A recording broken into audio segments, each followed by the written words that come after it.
quelques mots vitaminés sur la paracha de la semaine. Sarah mourut à Kiryat Arba. Le Rav Eliaou Dessler, dans le Mirtav Meiliaou, considère cette épreuve comme la plus difficile des épreuves auxquelles Abraham Avinu a dû faire preuve. En découvrant le décès de sa femme, dont la prophétie était supérieure à la sienne, il paya un prix démesuré, le terrain d'Ephraim le Riti. Le Ramban explique que les Ritim savaient qu'Akadosh Baruch Hu avait promis la terre d'Israël à Abraham Avinu.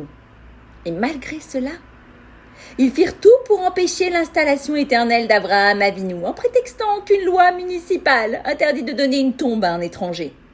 Malgré cela, Abraham Avinu, au summum de sa peine, oui, imaginez, il venait de perdre sa femme, réussit à surmonter sa colère et adopta un comportement exemplaire envers Ephron. Bien qu'il connaissait ses mauvaises intentions, il lui parla avec le plus grand respect et se prosterna même 2 fois.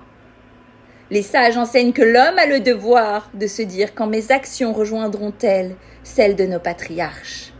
Ainsi, nous devons apprendre à respecter chaque être humain, même s'il ne fait pas partie du Ham Israël, puisque la Mishnah dans Avot nous apprend que l'homme a été créé sur le modèle d'Hachem.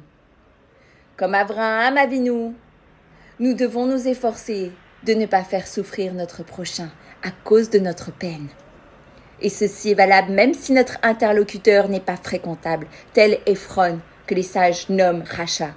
Et c'est ce que j'ai dit à quelqu'un. On peut souffrir, bien sûr qu'on peut souffrir. Nous, les Kafsrout, quand on vit la chose, on peut se dire la personne est en train de souffrir. Mais il n'y a aucune justification, même la colère, la peine, pour mal parler à un être humain. Je vous souhaite à tous et à toutes une bonne journée.